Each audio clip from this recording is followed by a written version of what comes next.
Hello there, YouTube. It is Friday afternoon and I am off from work early. Hooray for me.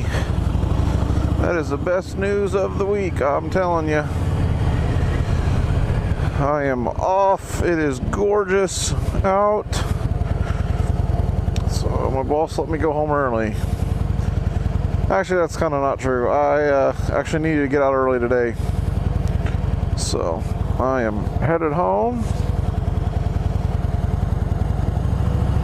and gonna get cleaned up and then head down to our church for tonight's barbecue and bluegrass.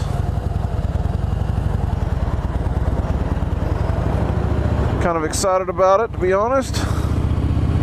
Should be a good time.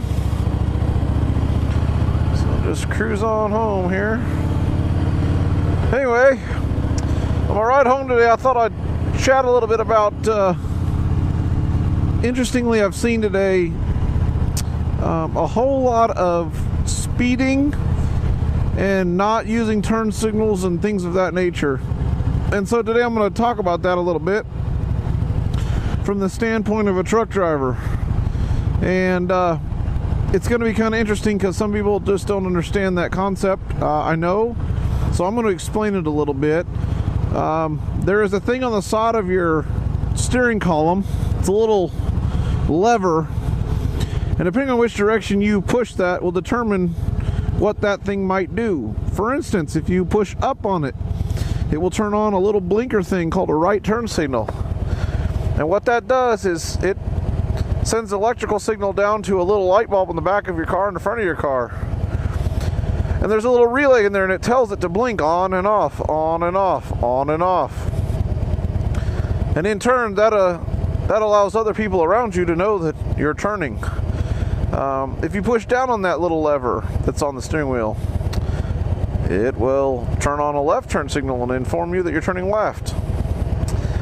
Now, I am being very sarcastic here, but I say all that because it legitimately is a problem that people have. And as a truck driver, we're held to a very high standard. There's a lot of professional things that have to happen, and you know, we get kind of used and abused, so to speak. I'm not going to be very nice here, I guess, but I'm going to cut him off a little bit here. Not really.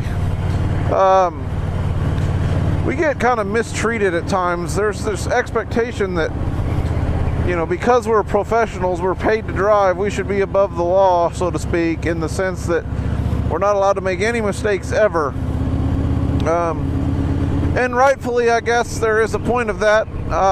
You know, their size and weight and all that calculates in. But, you know, there's a lot of memes on Facebook that talk about, you know, a beautiful $200,000 semi-truck with absolutely nothing wrong gets pulled over because he's got one of his, you know, 50 lights bulbs out that really is irrelevant, but because it's out, he's getting a ticket.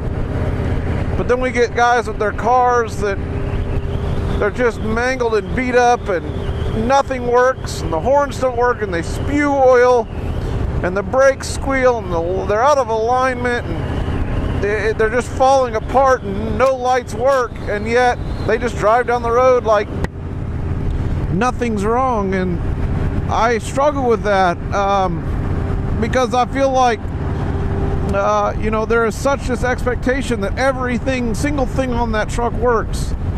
You know, there's little clearance lights on the top and all this. And look, if one little LED bulb is out, that's not going to affect whether or not I'm going to see the 5 or 6 others that might be on that truck. Now, technically, the legal is 3 clearance lights on the rear and the back on top, and 2 up front on each corner.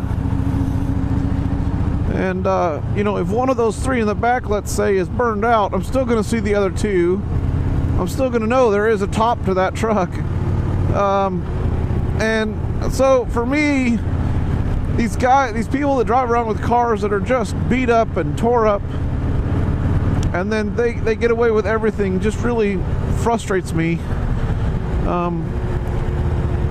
And that's not to say that if somebody's headlights out that I'm angry about that. I understand people, you know, I've had a headlight go out on me before. I understand that you can't necessarily fix it the second it burns out. That's not what I'm saying here.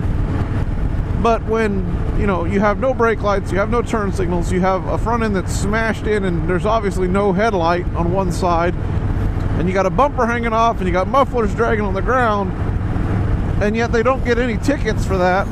I've never understood that, and that is what I'm referring to. And I just don't understand that concept. I don't understand that philosophy. And if it's somebody that doesn't have the money to buy an appropriate car, maybe they should be reconsidering owning a car to begin with. Because at some point, that kind of car that is that mangled is just causing everybody else more money. Insurance claims because somebody's going to have an accident with that person, and that person just doesn't care. And most likely they're uninsured, so they're just, it doesn't matter. They're going to get a little slap on the wrist, and the other guy's stuck with paying their deductible and having it go on their insurance record, because that's how it works, at least here in Indiana. And I say that because it's happened to me, so I get points on my insurance even though I'm not at fault.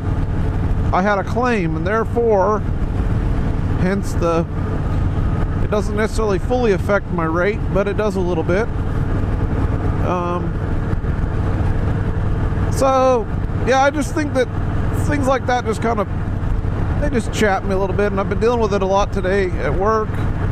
Saw a lot of people with just junk cars, with things not working, and I saw one guy with literally his muffler just dragging on the ground, sparks flying, and it was evident that the car barely ran, but I mean, drove by multiple police officers and nothing happened. So yeah, that's just kind of an odd little thing I see every day. But anyway,